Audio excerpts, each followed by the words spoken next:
Welcome. This is a narrated experience report sourced from Narrated.org, generated using the Lysergic Dream Engine. This video is not an endorsement, not medical advice, and does not encourage legal activity. Listener discretion is advised.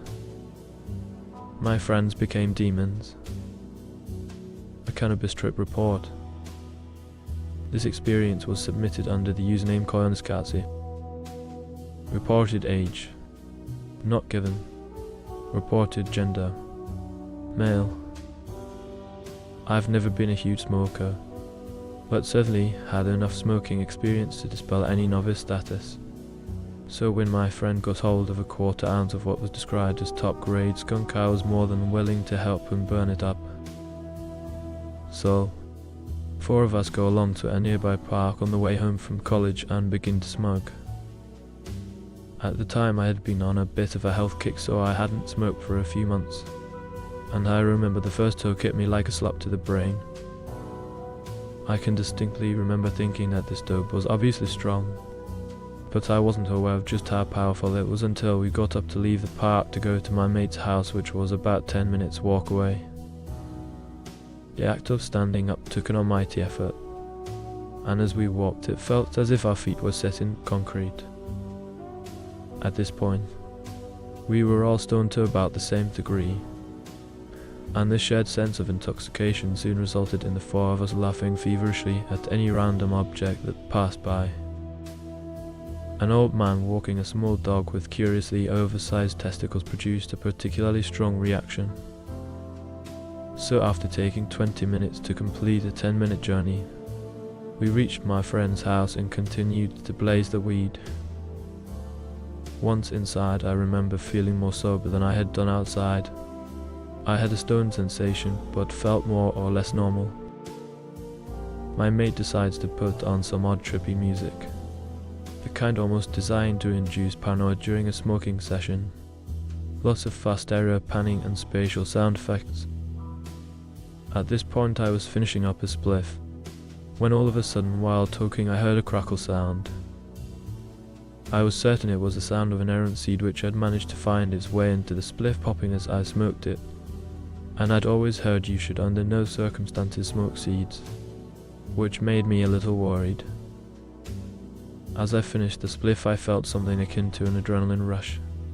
My chest felt light and full of air, as if I was holding my breath. As the adrenaline rush took hold, my knees began to weaken, so I sat down. My friend was busily searching for more trippy music to play, and he eventually dug out a track by the Police called Friends. You're probably unfamiliar with the track, so let me give you a brief overview. The song is about eating your friends, proposing that cannibalism is the ultimate act of friendship and devotion, being that it allows the victim to become part of the eater.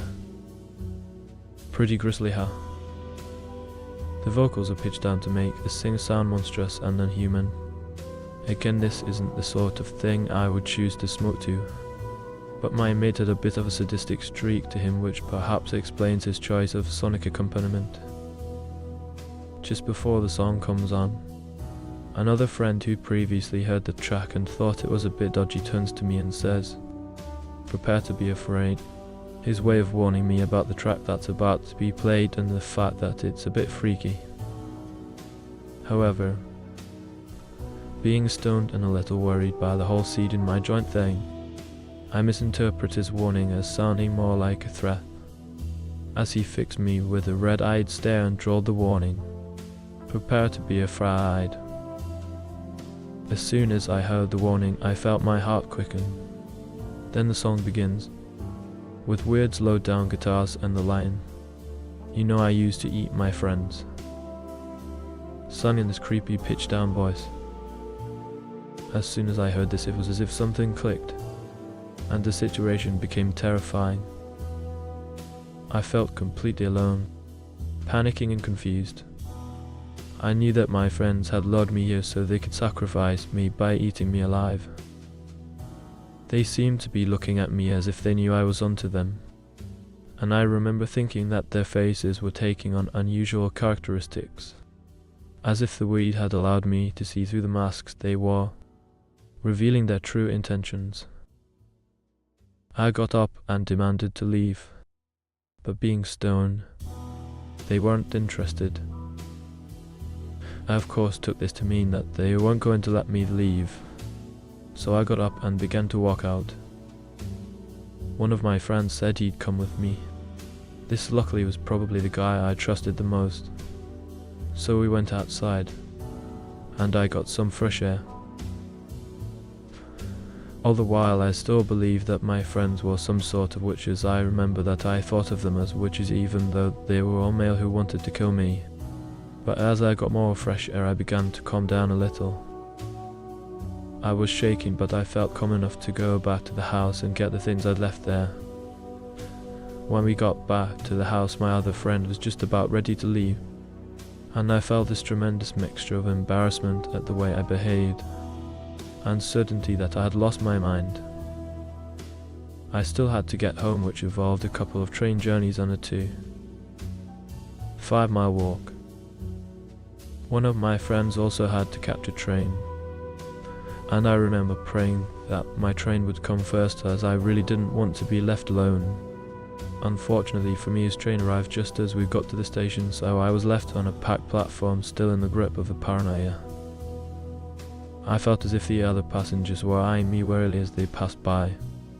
In fact, I'm not sure if they were or not.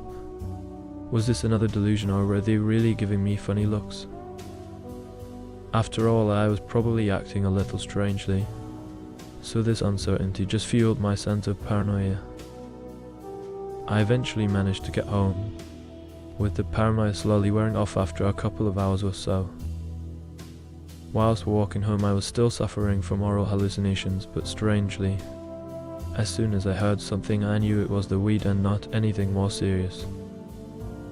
I walked past 2 men in a car park, and was convinced that one of them insulted me. I can't remember quite what it was I thought they said, but I do remember that it was something that, when sober, seemed less of an insult than just a strange random remark. For the rest of the evening I felt odd, in a sort of frightened but exhilarated way, and I kept going over what had happened and why I had reacted the way I did. For the following fortnight I had a couple of flashback type moments, where I felt paranoid again. I just bought a new CD and one track in particular would give me the creeps every time I heard it, which was unusual as I am not the type to be freaked out by anything I see or hear.